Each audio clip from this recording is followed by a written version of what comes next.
Okay, so we have our basic shape now, and what we need to do is refine it a little bit. And we're going to do that just by moving some of the vertices and polygons around. So what I'm least happy with is the arm at the moment. So I'm going to go to align mode and select the ring around these lines. I'm sorry I said ring. Ring isn't really true. It's a loop. But if you click, or rather double click on one of those lines, it will select all of them. And I want to make that a little bit smaller, so I'm going to select the scale gizmo down here and just make that a little bit smaller. Now in doing that, you see I've got poking through the mesh a little bit in other places. So what I can do then is I'm just going to move that until it pops out, and then I'm going to just select some of the lines and move them around until I haven't got any poke through anymore. Now we are going to get some poke through as soon as we hit the subdivide button. That's a sad inevitability of things. We'll sort that when we're doing. Okay, so that's a nice rounded shape there. That's not too bad, but it's a little bit ragged here, so I'm going to bring that out. I'll bring that out a little bit. That's not too bad, an armhole I guess. Okay, so that's a little bit of reshaping there. Just looking around the mesh, you can see we've got what's potentially some poke through here, and I think that will definitely poke through when we subdivide. So I'm just going to grab those two vertices and pull them out a little bit.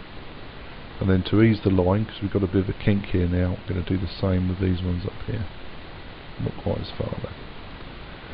Okay, that's about as much shaping as I want to do for the moment. So we're now going to do our first subdivide.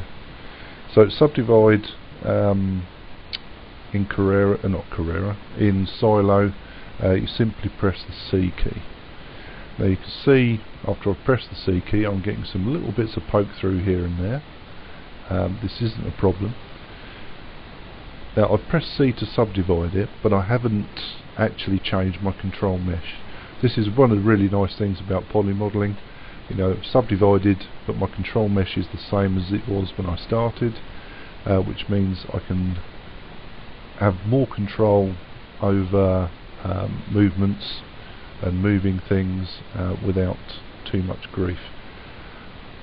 So if I just move some of these vertices around, just to get the poke through out. Have a look round. There's a little bit of poke through there on the boob. I'll just move those down a little bit to deal with that. But apart from that, we're looking pretty good. I think we've got some potential for some poke through here, so I'm going to move these two out just a little bit. Spin round. Let's have a general look around the mesh. It's looking okay. Okay, so that's our first subdivision layer, and as soon as I'm happy with this as a mesh and I don't want to make any changes to it, we go to subdivision, and then refine control mesh, and that applies the whole subdivide to it. So as you can see, there's many more vertices there, many more polygons, and if I just flip onto whole select mode, you'll see it a bit better. I think that's looking fairly good at the moment. So there's one last video to do in this for this particular project, and that's to add the trim around the neck holes and the arm holes and around the skirt, and then we'll be done. Talk to you in the next video.